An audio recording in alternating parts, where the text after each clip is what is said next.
Ramogi thuolo machielo kendo ma wachako romo kodi kawa donjo e weche manyien mag Oimore odhiambo ni kokalo Ramogi TV weche manyien ma waseikoni odiochieng' mangima wan kodgi kanya kwa Ramogi kendo ni mondo mi bed gi ng'eyo ka koro ni keto wang'i kendo chiko iti Ramogi TV ma odwa mar weche manyien e yo makare kendo mong'ith ka wanyisi mago mosetimore e gwenge mopogore e piny Kenya. Bed kod chakruok nyaka gike weche manyien mag Oimore mokwongo weche manyien ma wamiyo pek. Amor ahinya gi wach mar CBC ni gi plus head teacher gi jonyuol ga mamoko. To gima wakwayo ka sirikal nyayomnwa buge mapiyo mondo nyithindwa ochak skul. Ochak somo. Ywak makagi kacha owuok kuom jonyuol e kinde ma jopuonjre odonjo e sikunde sekondar madundo. You had an opportunity to bring up this evidence of alleged bribery before 7 judges of the Supreme Court. You did not. Jatend Kenya William Ruto nyiero weche manyogol gi jatend Azimio Raila Odinga ni jotend IEBC ne okwaya soya. Pima kara chonyo ka en pi machalo man gi kuong. Wasetema ni imiyo pi yuanwa pi. Mjumbe mora mobiro madwa chung. Kochung to wachna nadhi kelo pi maler to tamre nyaka kawuono. Jopiny e gwenge mag Koredo e kar chung od bura ma Karachuonyo ogolo ywak ewi midhiero mar nok pi e gwengego.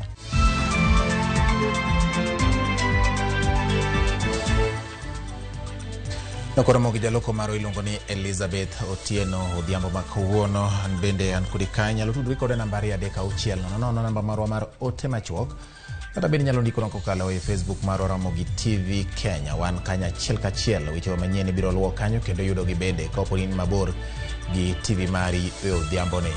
Twitter handle @Ramogi TV KE, YouTube bende wayudore achiel kachiel kata bende nyalo luwo weche gi Twitter handle mara @GeorgeBati_. Nyinga en George Bati machiegni. Somo mar junior sekondar ochakore Yanga odiochieng' ma kawuono e pacho kama ngima ka jopuonjre mag grade mar 7 oyudo thuolo mar chako winjo much somo e klas no masani obiro manyien. Jatend migawo mar somo Ezekiel Machogu ne otelo e rango kaka somo no chakore kendo singo ni piny owacho temo matek mar chopo singo duto kata bed ni moko kuom jonyuol kod jopuonj pod ni kod ng'ur. Jafwambo marwa Judith Omondi miyo ler mar wachno. Ma e wuok tich mane owinjo jopuonjre mag grade mar 7 chakie somo Yanga. Chenro mar yango ka bende jopuonjre gi odonjo e skunde mopogore tim kod jokanyo mag sekta mar somo ka otelnegi kod jatend migawo mar somo mane omoli e skund primar ma Nairobi. Machogu olero ni en kod adier ni jopuonjre duto mohewo 1.2 mane otimo penj mar KPSEA biro donjo e junior sekondar kendo gin kaka jokanyo mag sekta mar somo gitemo matek mar tieko ng'ur mapod okwako sekta no. Moko kuom gik mane girango odiochieng' makawuono en buge mabiro konyo jopuonjre go. Giving out 17,800,000 set of books to all our students in the junior secondary school. So there is no parent, there is no teacher, there is no one who is going to require again that either the students or the parents buy additional books because what we have provided as government is adequate. Bende okwedo mokalo weche moko mawuok ni jopuonj moko juogo jonyuol e skunde mag piny owacho wach moko ni en ataro mar chik. And let me repeat that no principal, no board of management, no parent association, no any other person will be authorized to come up with unnecessary levies as registration fees. Ten skunde mopogore mane watuak gode kaunti ma Migori, Homa Bay, Siaya kod Kisumu koni gi yene jopuonjre mondo chak somo kata bed ni giunge kod uniform manyien. For the time being, since the board of management is still contemplating about the uniform, we are going to tell them about the uniform. But right now, the students are reporting using their previous uniform. All that should be done by the school management is to indicate the kind of uniform required, the color, and the specifications, and from there the parents are at liberty to buy the uniform from anywhere that they so wish. Kangur maduong e moko kuom skunde to en ni giyudo kwan mar jopuonjre mathoth mokalo kendo kata klese korono kaluwore ni skunde moko ne okomi thuolo mar chwalo somo mag junior sekondar. Koro waparo ni nikech skunde mang'eny moluorowa ne ok oyudo thuolo no, waneno ka nyithindo mang'eny, especially neno ka kawuono uniform wane okikore kiweyo uniform ma jo kepshare malong to kod sketi. To infrastructure ok wan go moromo, nikech classrooms ma wan go nitie but ok nyal accommodate gi duto. We've given the junior secondary school 5 classes, and 5 classes compared to 370, which means the number of learners that is going to be per class is going to be more. Director matayo chenro mag somo e gwenge ma Nyanza Nelson Sifuna yango ni nyalo nitie mar dok nono skunde mane ok opuodhi mondo yaw dhot malach ne jopuonjre. This list might increase as we keep on reviewing on the reason they gave us as to why they should not approve such a school. In areas where we find very long distances, we will still go ahead and give permission to host junior secondary. Kata bed ni jopuonjre gi ne odonje skunde, duol mandiko jopuonj pod irito mondo mi ochwal jopuonje. Jatend migawo mar somo okwayo tend skunde ma ok bi yudo buge kochopo tarik 17 mar dwe mar 2 mondo ochwal ripot machal kod mano ne director mag somo e counties duto ma pacho ka. Judith Omondi, Ramogi TV. Kata obedo ni somo mar sekondar madundo chakore ayanga odiochieng' ma kawuono, jonyuol pod nigi ywak makagi kacha kaluwore gi rem ma gineno e chenrono kod pek mar uchumi. Jafwambo marwa James Okoth miyowa ler mathoth mar kaka jonyuol orwako yepo mag sikunde ne jopuonjre madonjo e grade kata madonjo e grade mar 7.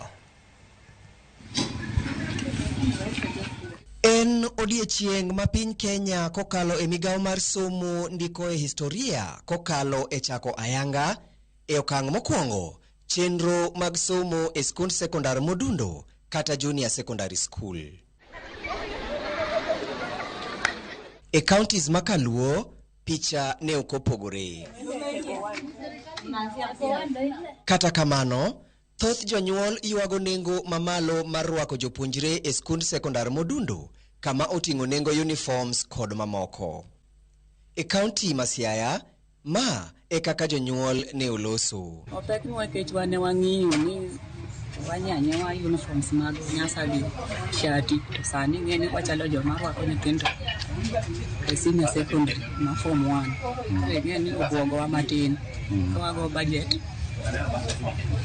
budget mar junior secondary machal gi senior secondary. Koro kini gi ja senior secondary gi ja junior ni nyaka adjust ofuki chieng' mar yenye. Vendo government ni awacho ni pesa ma gigolo med 15,000 king'iyo mos ok bi konyo mondo misomo obede e kwago midware maber. CBC ni gik mang'eny ma o involved.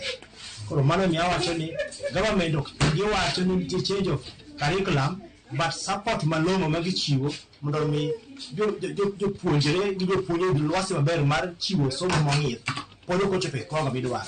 Mae biro e seche mathoth sikunde to pok oyango uniform ma jopuonjre mag junior secondar biro rwako ka e county ma Migori moko kuom jopuonjre ne ochopo e skul gi uniform machon ka moko kuom gi to ne ochopo gi lep dala. Dhung'ruok mar nyithindo e kilese kalure gi thoth mar jopuonjre nyalo biro kelo pek e kinde mag somo ka koro jonyuol e county ma Homa Bay medo kwayo piny owacho mondo ochwal kony mag omenda mag somo e skunde mapiyo. Kawuono uniform wane okikore kiweyo uniform ma jo kepshare malong to kod sketi, nitiere uniform moko mineno mokikore kagi magi nyithindo moa e neighboring schools mane ok oyudo thuolo, schools mane ok oyudo thuolo mondo dhi nyime gi grade 7. Ma nyalo kelo pressure matin nikech Sauriako is already very populated in the county or the sub county. To amor gi kaka jopuonjo welcome e school ka. Kendo amor ahinya gi wach mar CBC ni gi plus head teacher gi jonyuol ga mamoko. To gima wakwayo ka sirikal nyayomnwa buge mapiyo mondo nyithindo ochak skul, ochak somo. To ambe gi jonyuol wamakre gi jopuonje matek gi sirikal kech wadwa ni nyithiwa be otim maber. En skul mago chakore manyien, class mago chakore manyien. To mago challenges manyaka bede ne wan jonyuol. Nikech mago koro tinde wang'iyo go. Pek manitiere ni koro nyaka wabwane mondi ni to kaka CBC moko chakore. Maga challenges manyaka koro wabro neno ni seche moko nyalo hinyowa. E county ma Kisumu, e skund sekondar modundo ma Central, jopuonjre ne ochopo kar romgi kendo yudo buge kaluwore gi chenro mar piny owacho mar keyo buge. Piny owacho nigi geno ni kachop tich adek to mokalo atamalo mar jopuonjre 90 biro yudo kosechako chenro mar somo e skunde mopogore opogore. James Okoth, Ramogi TV. Kodhi nyime ne jatend piny Kenya William Ruto kwedo weche mag ogai mar Azimio la Umoja Raila Odinga manyicho wacho kata mana wacho ni mane en jakom mar IEBC Wafula Chebukati ne olime e dalane gi paro mar Kawasoya ni akawo land Raila kaka jaloch yiero mokalo. Ruto oyango ni limbe makamano ne ok obetie e kinde ma bura makwedo loch mare ne dhi nyime e doho ka oseyo Odinga. Gimomiyo oyango ma dweche 5 tok yiero ma ok ne oyango ne oganda jo Kenya gima ne Chebukati ne odhi timo ka odhi lime. Ruto oyango ma e kinde manoyawo ayanga romo mar jomin weche ma ochakore gwenge makadho nam chumbi kendo biro dhi nyime kuom ndalo 5. He is telling this story 5 months after the act. And he is volunteering this information laced with insinuations that the officials had gone there for something he has not disclosed. It begs the question, if it is true, what were these officials doing in your house at your invitation? Being a candidate, how did you end up inviting officials of an independent body to your house?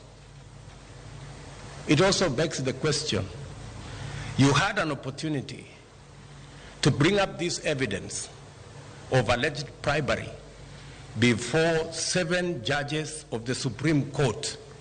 You did not. You have instead chosen to take this big announcement to a political rally. Jatend piny Kenya William Ruto chiwo siem ne jogo duto manie telo ma osebedo katiyo gi thuolo margi e leng'ore kata badhore ne chulo osuru ni sani koro kuom gi omokerot. Ruto manoloso e romo mar jood bura e kaunti ma Mombasa bende osiemo jood bura mondo mi owere kod tim mar medo muom mag budget ka giwegi ging'eyo malong'o nyalo mar piny Kenya. Joja oko nigi ler mathoth kowuok Mombasa. Jatend piny Kenya William Ruto oramo ni kinde koro ochopo mar jotelo duto ma yande leng'o wach chulo ushuru mondo mi ochak chudo kaka jo Kenya mamoko. We cannot continue to operate in a space where those in power exempt themselves from paying taxes using all manner of instruments, while those who do not have as much power pay tax. All I am saying is that the good people who are used to exempting themselves from paying tax, their day is up. Every citizen must pay tax. Ruto mane loso e romo mane okelo kanyakla jood bura maromo Mombasa koni ed midhiero ni thoth jo Kenya mayuto gi ni piny ema piny owacho osebedo ka thung'o gi wach chulo ushuru ka jotelo mamoko to ok chudi. And it doesn't matter even if they sponsor demonstrations so that they don't pay tax. I want to promise them they will pay tax. There's no more exemption. This country is not the animal farm where some are more equal than others. Paro manyiso chwalo mar dwaro ni jotend migepe odadhogi e od bura okoni en mano mar neno ni oket tende tesri ma ok temo loko chike mapachoka. Cabinet secretaries answering questions directly to members of parliament. It was not an issue of trying to renegotiate the constitution. It is an issue of accountability. I am a very strong believer that a government is as good as the accountability mechanism that has been put in place. I must report to Your Excellency that indeed the relevant committees have already begun work to review some of these standing orders, including the provision to allow cabinet secretaries to appear before the House and some of the other issues that the leader of minority has spoken to. Spika mar od bura mamalo Moses Wetangula to ne korka kore omedo goyo poro ne wache gucho muom mar CDF ka bende osingo ne jol bura ni onge kuma gucho muom no endo biro dhiye. It is our duty to avoid increase in budgetary allocations regardless of financing capacity and to endeavor at all times to use our offices as servants of the people to ensure that government lives within its means. What I want to assure you, honorable members, and this I speak with authority because we have consulted widely and deeply, is that CDF is here to stay. I was a member of parliament when there was no CDF. I was a member of parliament when we introduced CDF. I know the difference. It is like day and night. Twak ewi wach duol mochung'ne tayo yiero e pachoka IEBC ne bende onyuolo paro mopogore ka jaod bura ma Ogunja James Opiyo Wandayi koni nyaka to none matut. Today, just like in the election of 2007, the integrity of the IEBC is being put to question. There are serious doubts about IEBC's future capacity to deliver credible elections. The very existence of IEBC is in doubt. We have earned the dubious distinction as a country whose electoral body was split into two at a most crucial phase of its undertakings. We cannot therefore afford to approach the sensitive tasks of reconstituting the IEBC in a business as usual manner. We cannot continue to take our disagreements to the judiciary. If anything, we are surrendering the legitimacy of the houses to the judiciary. Jatend piny Kenya William Ruto koni jogo duto mokosebedo ka chulo ushuru nyaka to koro wuog oko mar neno ni ji duto ma jo Kenya romre korka wach yuto ma pachoka. George Aoko, Ramogi TV, Mombasa. Komiti marango bero lwansi mar bad migao mar obila kod mago mag jela ochako kawo paro kowuok kuom oganda jo Kenya e kidienje mopogore opogore. Jakom mar komiti no David Maraga oyudo paro kata noyudo thuolo mar kawo paro mag obila e ngas mopogore opogore ka weche ma onyiedhore oriwo koda ka ywago okuma mar thieth, ywago pok mag omenda ma ojuol e kind dwaro mamoko. Jafwambo marwa Walter Nyambaga miyowa lerno. E kinde romo mokwongo mar kamiti marango bero lwasi mar bad migao mar obila kod mano mar jela mochwe kom kod mane en ogai mar doho machon David Kanani Maraga. Kamiti no oyudo oboke moting'o dwaro mag bad migao mar obila kod kidienje mag obila mopogore opogore. E kama bad migao mar obila koro dwaro ni piny owacho mondo ochwal negi omenda mag nyiewo gige lweny mag kedo gi wasigu e kaka RPG, SPG, Kalagusta kod masinde manyasani manyalo ng'waso miruti kapok okelo hinyruok ne oganda. The major issues that this task force is going to deal with is the issue of operational constraints.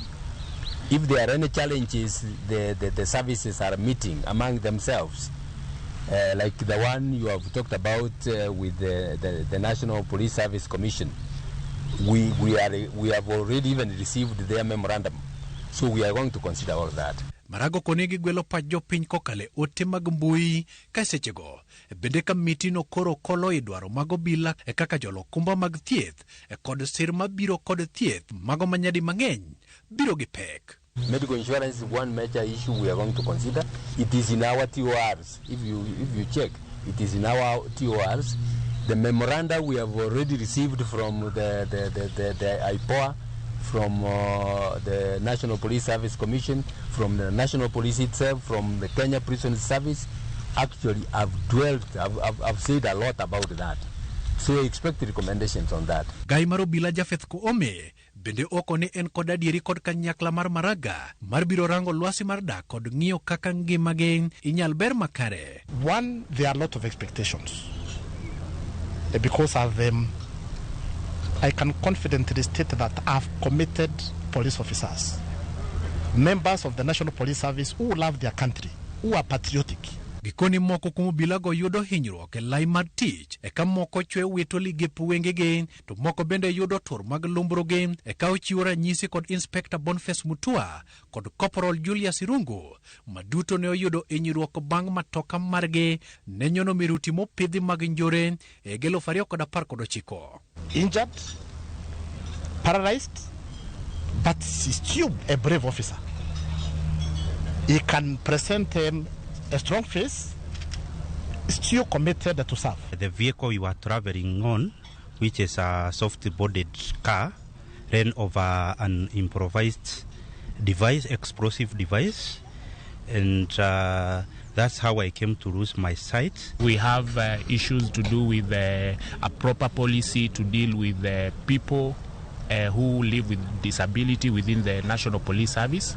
That is paramount. And I would also propose a wellness center where we can have an institution that can be handling police officers who get injured. Maraga okonigi biro luorore mar kao pach jopiny kod obila e kata mana ute mag ang'ech kod tesende mag obila. We will go to some police stations.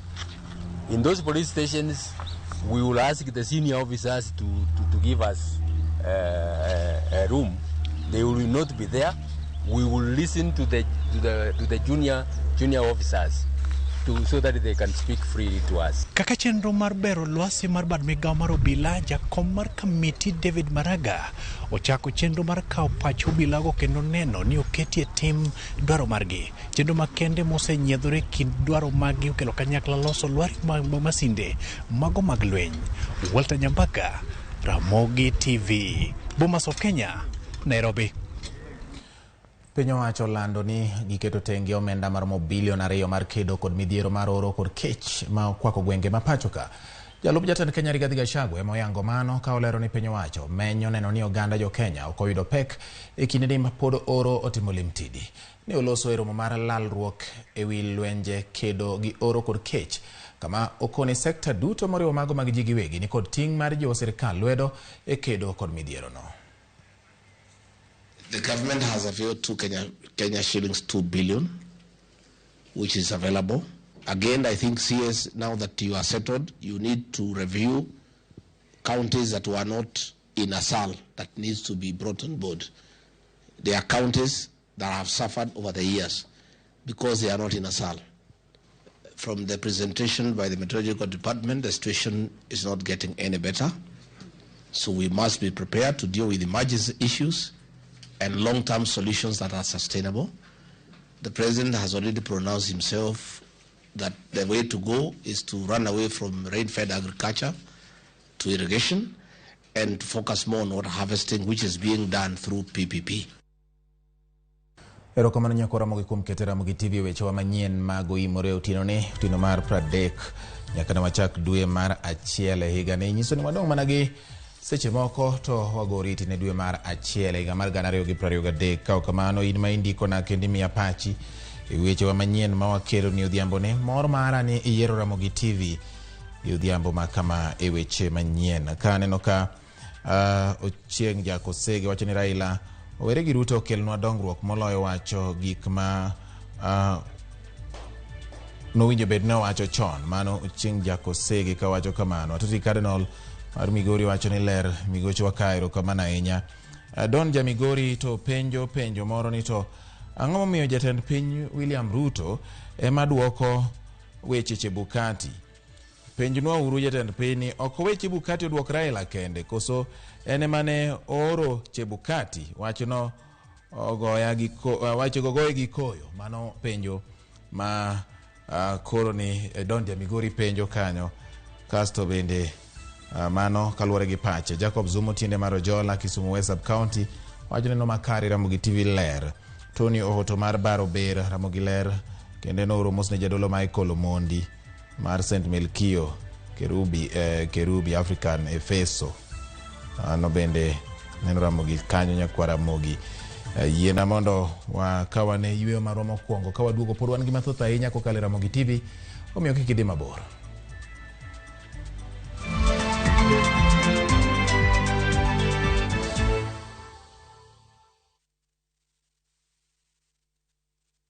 Pungua. Nini inaendelea hapa? Wewe funje mlango wapi? Ni makarao. Na tumerudi na vishindo. Ni kundiala la jo. Wewe kopro. Muse ni sergeant nimefika. Nini? Panya imeipa ukali yangu ya usiku sasa. Changamka wakati wowote, mahali popote, na vipindi vipya vya makarao. Tazama makarao sasa ndani ya View sasa. Glass are we together? Did you know you pay for more water when you buy regular softener instead of Downy concentrate? Downy is more concentrated, so just 1 liter can freshen and soften as many clothes as 2.5 liters regular softener. Don't pay for more water, pay for all-day freshness. Winning on Shabeki.com is getting easier. Enjoy highly boosted odds on Shabeki.com. Kuwa Shabeki. Play now. Not for persons under the age of 18. BCLB number 416. Shabeki.com. Tembea Kenya na View Travel. 3 days Masai Mara from 14K. 3 days Mombasa from 13K. 3 days Diani from 16K. 3 days Malindi or Watamu from 17K. 3 days Samburu and Amboseli safaris from 20K. Self-drives and weekend getaways for 2 days to Naivasha, Nakuru and Mount Kenya from 3K. Staycations in Nairobi for birthdays and private celebrations from 4K. Call 0703-254-254 for bookings.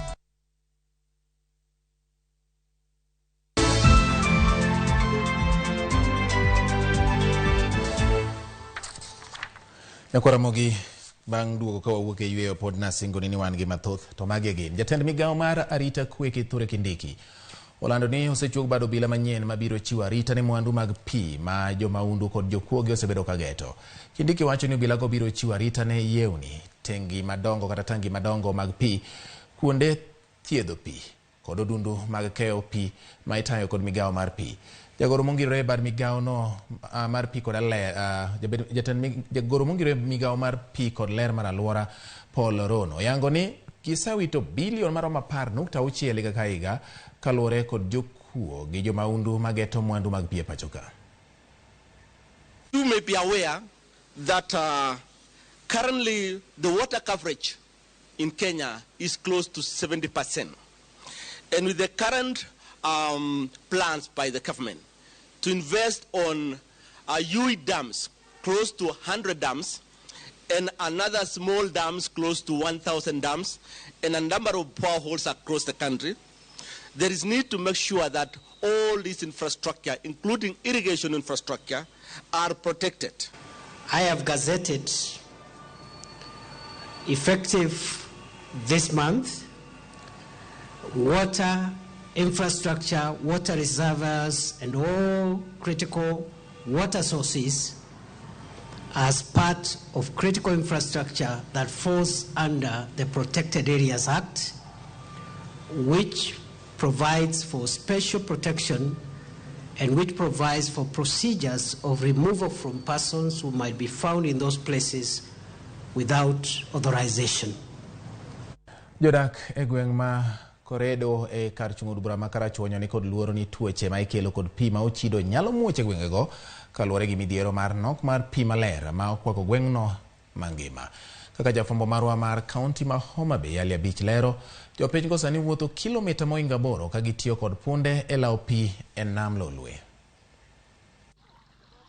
Rio mar pi sani okwako gweng' ma koredo e kar chung'o bura ma Karachuonyo kaluwore gi chieng' makech ma sani koro rieny kendo chuno jopiny mondo law pi ka giwuotho moingo kilomita 8 ka gidhi omo pi e nam Lolwe ma bende ochido kendo ok ber gi ngima oganda. Jopiny go wacho ni ne gineno pi maler e gweng'no moingo higni 30 mokalo ka sani gin gi chandruok maduong' mar pi maler ma ginyalo tiyogo e miechgi. 90s ne wan ga gi pi. Pigni nokel gi former MP Okeke Amae. Koro nyawacho ni pi ma Karachuonyo ka en pi machalo man gi kuong'. Osetema ni imiyowa pi, iwanwa pi. Mjumbe moro amora mobiro madwa chung' Kuchung to wachna nadhi kelo nu pi maler to tamre nyaka kawuono. Mar ariyo wan gi tangi malo mane jo World Give Us Wings no omiyowa malo kabunde malo kuchocho. To pipe mane ni kae kane loso ni yawo barabara ni tinga no ginene tinga no ogologi. Punde ma gin achiel kuom le ma gipidhe miechgi oyudo tich kendo gimondo kodgi sa 10 kogwen okinyi kokinyi ka gidhi lawo pi e nam ka jopiny maonge gi punde miechgi to chuno mondo nyiew pi nam e nengo mani malo kuom jo apiko masani koro go wand pi nikech onge pi moywa e koro gweng' koro chuno manya ji nyaka bi ma gi punda koro ka ginyalo yudo pi. Koro ng'en gi joma be ama boyo jok moko ae tie got gi malo kocha. Koro ng'eni ting'o pi walking distance ne distance moro mabor. Pi ne ngima dhano to ka orach nam ka to kakwa modh tamo makoth bolal sani mo kakwa nyalo yudo pi mo nyalo modho onge. Mine kod nyithindo matindo manyiri e gweng'no ywago chandruok ma gineno e wi onge mar pi kendo gin kod luoro ni tuoche ma ikelo kod pige mochido nyalo muoch e gweng'no. Koro kaka wanya yudo pi onge kuba achiel wanya ng'iewo 50. Watiyo gi pi mabati to sani onge. Ko sani chuno wani watiyo gi pi nam. Pi nam no bwe ka samoro onge yath to kimodhe kamano to inya diewo. Nitie joma got kitambo gi wuoth nyaka ka yudo ka giseol. Koro gima dwa gombo ni sirikal otimno gikunynwa pi seche ma wanya yudo samoro kokale pigni. Koro dwaro mondo mi sirikal okelnwa yedhe ma ikete pi kaka water guardian. Jalup ruoth ma Koredo wacho ni ngima mine kaachiel kod nyithindo matindo manyiri ok ni maber e gweng'no ka okwayo migepe mag piny owacho kod jotelo makono mondo oyie oresgi. Omiya kwayo sirikal mawinjo ywakwa ni ka giyie to gikelnwa pi machiegni ma ginyalo ywayonwa kor gwengewa mondo minewa matindo mawuok gotieno ma samoro ngimagi bende bedo atari nikech ginyalo romo gi gimoro amora manyalo affect ngimagi mondo obed kare. Nikech mano bende kata kotiene kata yo ma giluwo ka gidhi mo pi nam. Yono sani rach ma kata punde ma gitiyogo ka gidhi mo pi gotieno pundego moko tur kendo moko tho nikech yo marach. Ali Abich, Ramogi TV, Homa Bay. Magazine wa Home ma en achich maduong' e nek mar dereba mar piem mag Safari Rally Asad Khan koro pok ong'eyo chal mar bura mibiro makne tok ogai mar jomin wach koso chiwo ler e wi burano. Apisa mochung' ne timo nonro e wi burano nyiso doho ni gisetieko timo nonro margi kendo gichwalo fainde ne ogai mar jomin wach mondo mi omakne achijno bura. Nyaka sani Magazine wa Home pok odonjne gi ketho moro amora. Wach makoro ikwedo kod okil Dastan Omari ma ochung' ne familia mar mosenindo Asad Khan.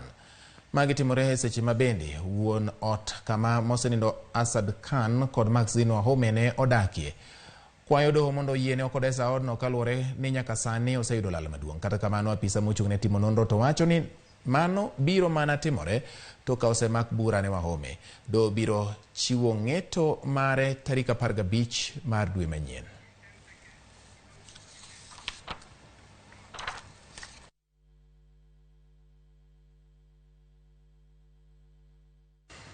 Mane en jalup japuonj maduong' mar skund sekondar ma Gatanga CCM ma itudo kod ketho mar nek mar japuonjre moro higni 4 mokalo.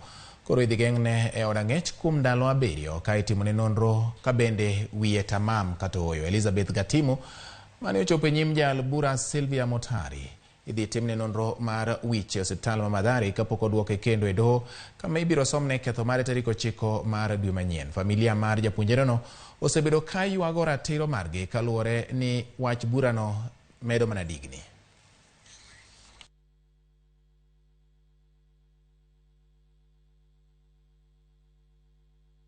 Kod mago motende gi weche mag buche koro wadhi e weche mag ngima gi thieth. Moko kuom riwruoge makedo ne landruok kata makedo kod landruok mar kute mag ayaki e kaunti ma Migori ywak ne jogo modak kod kute mag ayaki pod yuda kwede. Riwruoge go medo manyo riekni mag jiwo oganda kik kwed jogo ma ogamo kutego kata mago ma wedegi ni kod kute mag ayaki. Ripota marwa ma Migori Jo Juma miyowa ler ewi wachno. Kaunti ma Migori en achiel kuom kaunti e piny Kenya ma kwan oganda mathoth koro dak kod kutego mag ayaki. Kuom kauntis 47, kaunti ma Migori nitiere thuolo mar 4 kod oganda maromo gana 86 ma en atamalo 10.9 ma odak kod kutego mag ayaki. Kata beni okenge mopogore opogore koro oseketi mar kedo kod landruok mag kutego mag ayaki e kaunti ni ma Migori. Riwruogego makedo kod landruok mag kutego mag ayaki e kaunti ma Migori koro wacho ni akweda kaachiel kod luoro koro pod thiro okang' mar kedo kod tuoni. Ng'ato ni kod tuo to ng'ato bende ongego. Tiyudo ka koracha dhi bedo e kind joma odak ji ariyogo. Mago gik miket piny kech gima ng'ato wacho kuomi ok moni bedo mangima. Jokanyo riwruogno ma ong'ere kaka Happy Family makedo kod landruok ma kutego mag ayaki e kaunti ma Migori sani koro chako chenro mar wuothe konde duto e kaunti ma Migori kendo puonjo oganda kaka ginyalo dak kod jogo modak kod kutego mag ayaki kaka yo achiel mar duoko piny akweda. Mondo mi wakony piny, mondo mi akwede ni owuogi, mondo ng'ato neni kare gini ok en gima nego dhano, gini bende ok en gima ka ng'ato nigo to wadwa kwede e kind oganda. Koro emomiyo wawuok oko mondo mi wapuonj ji ni bedo gi kute mag ayaki ok tami timo gimoro amora. Puonjo ji yo ma ginyalo golo go stigma, yo ma ginyalo ritore godo, yo ma ginyalo jiwo godo ngimagi kaachiel kod jiwo jowetegi. Giwacho ni nitiere jogo ma odak kod kutego mag ayaki ma oluor kata dhi kawo yedhego mag ARV nikech akweda ma giyudo ka okumo oganda. Kwane kaka part of gima idak godo e dendi mana kaka njofni nyalo dak. Kisedak kod njofni, idak godo njofni tet kanyo. Dong idak kod, dong ibiye chiemo. Ng'ato koyudi kata kuonde mutiye, ng'ato ng'e ni in gi HIV to koro chalo kima koro ikawi ka ng'at moro manosetho. E kinde ma gikedo kod akweda ma oyudo jogo modak kod kutego mag ayaki bende gigeto rawere ka gijiwogi mondo giritre ka bende mago modak kod kutego mag ayaki bende gijiwo mondo koro ti kod yedhego mag ARVs. Puonjo nyithindwa gi mondo kik gidonjie e weche mag terruok kapod gitindo. Gibed ka giritore maka koro chieng' moro gik ma gidwa bede e weche mag dak to gipimore gi jaherane moyudre go no. Puonjo gi mondo giritre mondo kik gidonje stage mondo giyud tuoni, giritre mondo giwe gik machalo chode, girit kinde alafu gitim gimiluongo ni testing, gisiko gipimre saa ka saa mondo ging'e chal mar ngimagi. Lipot mawuok e migawo ni Mathithi kaunti ma Migori yango ni kwan rawere maromo gana 21 897 mantie kind higni 24 kadok piny koro dak kod kutego mag ayaki kendo tiyo kod yedhego mag ARVs. George Juma, Ramogi TV, Migori. Erokamano nyako Ramogi gi ripodno mar George Juma kowuok Migori matero yweyo marwa mar ariyo weche manyien mag Oimore otieno ma kawuono. Amora ahinya nikech iyie mar bedo koda kendo indiko na kokalo e Ramogi TV. Erokamano ahinya Roni Nikodemo kantiere Suna Mukuro wacho ni Ramogi TV lera ahinya kendo weche manyien tuchowa. Oga Chinedu kutoka Sunga Maseno, but nimefurahia utangazaji wako, napenda sana. Wanawacho Kiswahili kubwa. Joma ukuwinjo Kiswahili na abro loko nukinyi. Okotho mulo Marienga ulore aneni malere dala Marienga kendo amora inyagi chenro mag Ramogi TV kaka ukelo habari. Kasto Stalo Narika maende kantiro Uyoma na Ramogi neno malera inya Uyoma kawagin gidagi longo ni Meresia maende kendo oketo oneno habari mabera inya mano kaluore kod kaka en bende okete Ramogi TV sani. Amilo Soja kantire Rongo winjo maler kendo wacho ni duondwa kata duonda nyilni gwenge makono. Vina Mpesa Mariat wacho ni aworo ni rwako nyithindo e junior secondary tek maloyo kata mana tero nyathi e form 1. Anen bende kaka wache kanyo nyako Ramogi. Into ng'eyo ni in gi paro mane weche manyien kata mago ma bende wamedo loso nigi sani. Reverend Jojo Yomba Pat Gweng wacho ni Ramogi lera inya sidang junior secondary dhi maber mak mana ni tich ema tek ta wada koro wakora iye ka lakini okobera ahinya. Longo ni Kansela Francis Obwanda mar Game Ramola wacho ni kwani tinde jatend piny olokore ja wachi lo Chebukati awuoro Chebukati kaka oyudo ja wach madhoge riek ma bendo ng'e wuoyo nde. Erokamano ahinya. Yiena mondo kora aywe kendo gi sani ayude wi peke moro mar pi kaduogo to koro wan gi mathoth koting'o mag ohala bang'e to japicha iluongo ni James Opondo mano nyakwara Jwang biro ni gi weche mag tuke bang' ka ayweyo mwayudo mago mag ohala.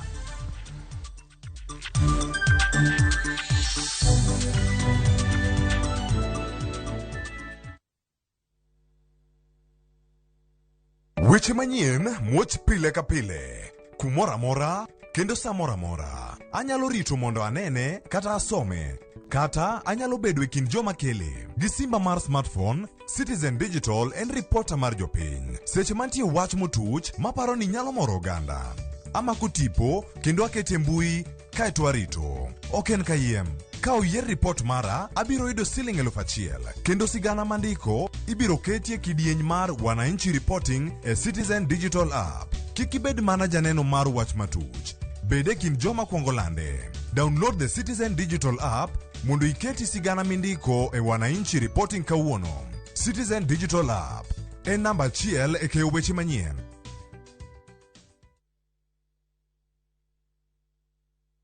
Shinda mamili na Shabiki Jackpot Mbao. Pata bonuses nono from 10 correct predictions. Cheza sasa na Shabiki Jackpot Mbao. Ni mbao tu.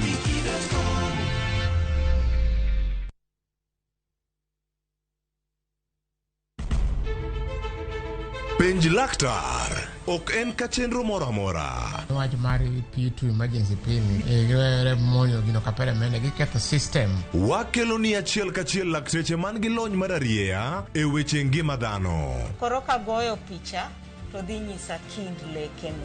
To gipuonji achiel kachiel e weche ngima. Kelo malit ne masongo madhiya. Very good. Riuri gi Ruth Otieno, wuok tich nyaka tich abich, chakre sa 12 odhiambo, onono tiend weche kowuok kuom laktar. Osomo oteni. Namba mar SMS en 23600 en penj laktar. Kendo kawo simbi. Wadhi kawa simbe, jowinjowa, jonenowa. Mana Ramogi TV.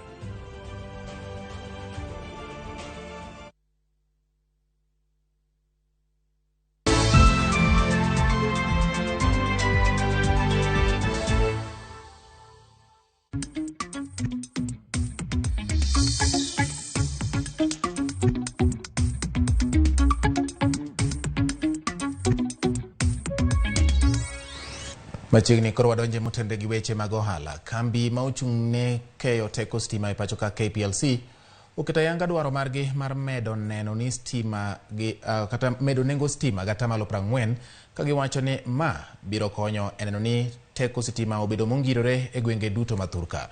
Koloso motelo ne chenro mar chako kao pa jopiny ewi wach medruok nengo stima ma ibiro ta kod telo ma ochung' ne gayo teko kod mauta EPRA. Jatend KPLC Makojolo Geoffrey Muli oluoni gi geto medo yuto gi siling bilion 30 poni kwayo gi no puodhi.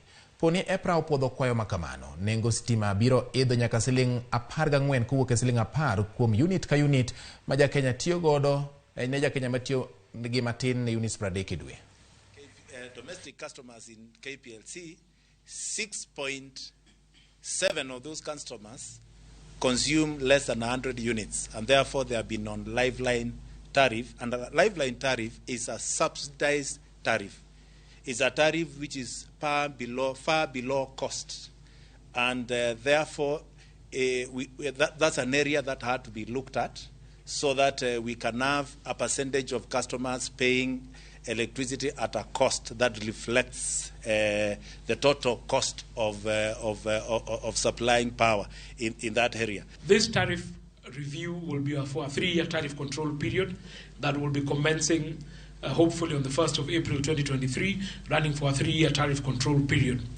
We are hoping that at the end of this process we do land at a sweet spot in terms of balancing between this interest of investors, consumers and other stakeholders, including the government's interest, so that then we're able to ensure that we drive this economy going forward.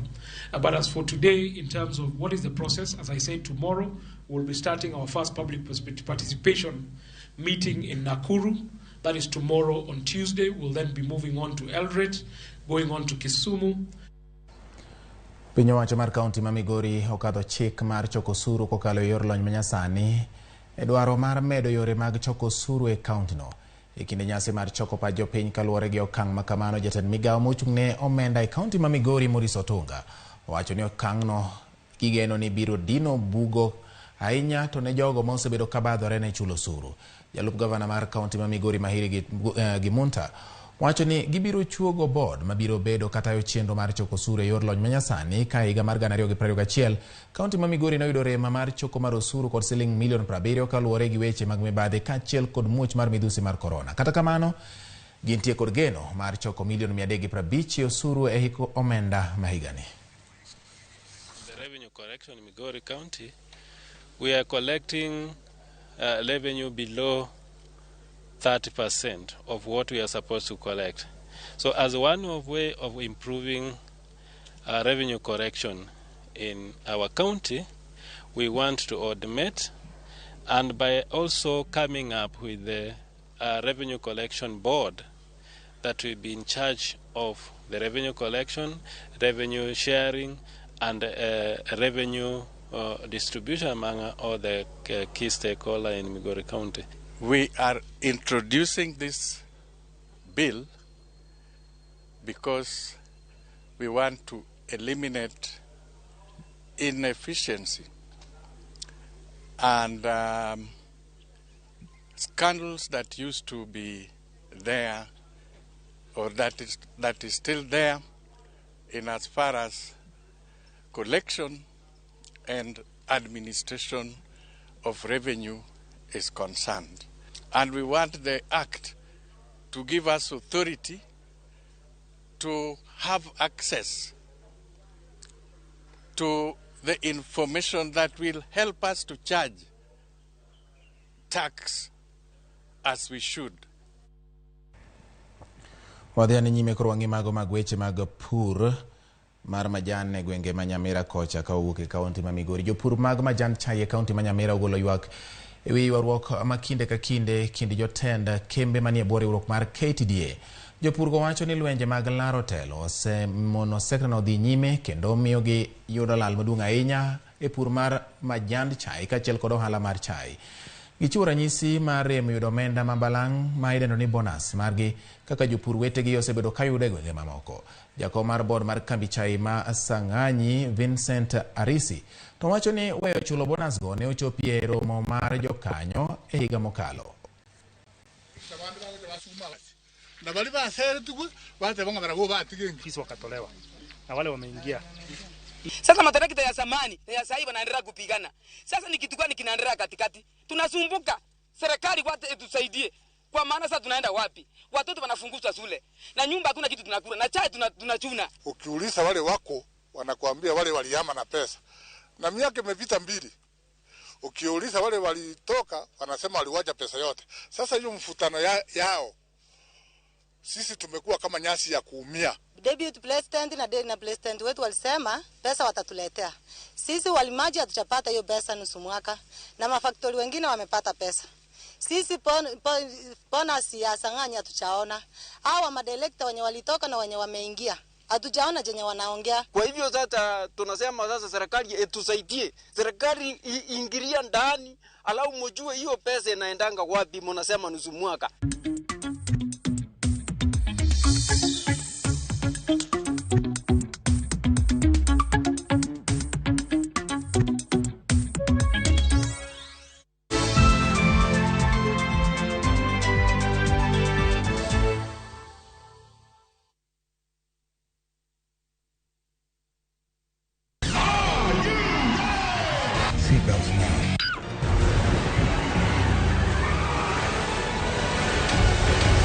We all want a piece of the action. The deal is $20 million. The deal is non-negotiable.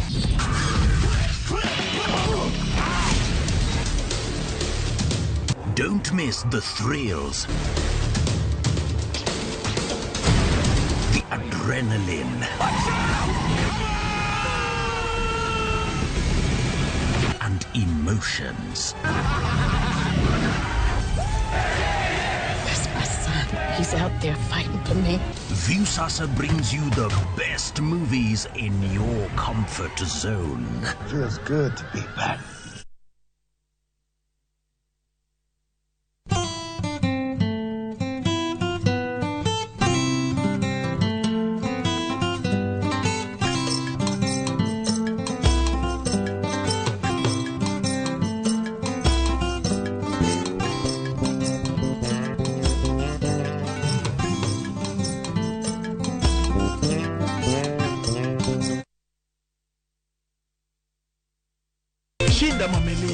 Shabiki Jackpot Mbao.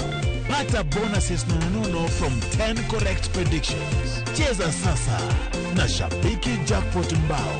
Ni mbao tu.